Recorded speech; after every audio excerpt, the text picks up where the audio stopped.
குட்டீஸ், ரோபி வந்துட்டான். ரோபியுடன் ஒரு சூப்பர் மகிழ்ச்சி பயணம் தொடங்கலாம். ரோபி ஃபன்லேண்டுக்கு வரவேற்கிறோம். ஒரு அழகான கோடை காலையில் அன்யா என்ற எறும்பு எதிர்காலத்திற்காக கடினமாக உழைத்தாள். ஆனால் கோகோ என்ற வெட்டுக்கிளி பாடி மகிழ்ந்து நேரத்தை வீணடித்தது. அன்யா மிகவும் பொறுப்புடன் உணவுகளை சேமித்து வைத்தாள். ஆனால் கோகோ நாளை பற்றி சிந்திக்காமல் விளையாடிக் கொண்டே இருந்தது. நாட்கள் கடந்தும் அன்யா தனது உழைப்பை நிறுத்தவில்லை. ஆனால் கோகோ கோடை என்றுமே நீடிக்கும் என்று நினைத்தது. சில நாட்களில் குளிர்காலம் வந்தது. கடும் காற்று வீசியது. உணவு இல்லாமல் கோகோ பசி மற்றும் குளிரால் நடுங்கியது. பசி மற்றும் பலவீனத்துடன் கோகோ அன்யாவின் கதவை தட்டியது. உதவி கேட்க தவிர வேறு வழியில்லை. அன்யா கருணையுடன் தனது உணவை பகிர்ந்து கொண்டாள். அந்த நாளில் கோகோ ஒரு பெரிய பாடத்தை கற்றுக்கொண்டது. கடின உழைப்பு ஒருபோதும் தோல்வியடையாது. அடுத்த நாள் காலையில் பசுமையான புல்வெளியில் அன்யா மற்றும் கோகோ சந்திக்கின்றனர். கோகோ சிரித்துக் கொண்டே, யார் அதிக தேனை சேகரிக்கிறோம் என்று போட்டி போடலாமா என்று கேட்டான்.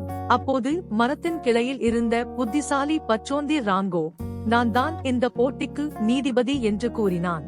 இன்றைய சூரியன் மறையும் வரை யார் அதிக தேனை கொண்டு வருகிறார்களோ அவர்கள் வெற்றி பெறுவார்கள் என்று ராங்கோ கூறினான். போட்டி தொடங்கியது. அன்யாவும் கோகோவும் தேனை தேடி விரைந்தனர். கோகோ தேனீக்களின் பெரிய கூட்டத்தை கண்டு அதிலிருந்து தேனை எடுக்க முயன்றான். தேனீக்கள் கடிக்க ஆரம்பித்தன. அங்கே இருந்து ஓடிப்போனான். அன்யா புத்திசாலித்தனமாக சிறிய துளிகளாக தேனை சேகரிக்க தொடங்கினாள்.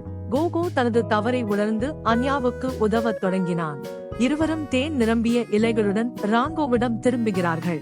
ரங்கோ சிரித்துக் கொண்டே வெற்றியாளரை அறிவித்தது. உண்மையான வெற்றியாளர் உழைத்தவர் மட்டுமல்ல, நண்பருக்கு உதவியவரும் தான் என்று கூறினான். சில நாட்கள் கழித்து ஒரு நாள் பெரிய மழை ஆரம்பித்தது. பூச்சி கிராமம் முழுவதும் நனைந்தது. கோகோ மழையில் நனைந்து ஒரு இலைக்குள் மறைந்து குளிரால் நடுங்கினான். அன்யா வீட்டுக்குள் இருந்து வெளியே பார்த்தாள். மழையில் கோகோ கஷ்டப்படுவதை பார்த்ததும் அவனை உதவ வேண்டும் என்று முடிவு செய்தாள். மழை தொடர்ந்து பெய்து கொண்டிருந்தது. அப்போது அன்யாவுக்கு ஒரு புத்திசாலி யோசனை வந்தது. அன்யா தனது நண்பர்களிடம் உதவி கேட்டாள். மழையிலும் அனைவரும் சேர்ந்து வேலை செய்ய தொடங்கினர். மழை பெய்து கொண்டிருந்தாலும் அவர்கள் பெரிய இலைகளை வைத்து ஒரு சிறிய மழை குடை போல ஒரு வீட்டை கட்டினர். கோகோ அந்த குடையின் கீழ் நின்று மகிழ்ச்சியாக சிரித்தான். சில நேரம் கழித்து மழை மெதுவாக குறைய தொடங்கியது. பின்னர் மேகங்கள் விலகி சூரியன் மீண்டும் ஒளி வீச ஆரம்பித்தது. மழைக்கு பிறகு வானவில் தோன்றியது. அன்யாவும் கோகோவும் கைகுலுக்கி மகிழ்ந்தனர். யாருக்காவது உதவி தேவைப்பட்டால் உதவ முயற்சி செய்யுங்கள். நமக்கு உதவி தேவைப்படும் நேரத்தில் யாரோ ஒருவர் உதவுவார்கள். மேலும் புதிய வீடியோக்களுக்கு லைக், ஷேர் மற்றும் சப்ஸ்கிரைப் செய்யுங்கள்.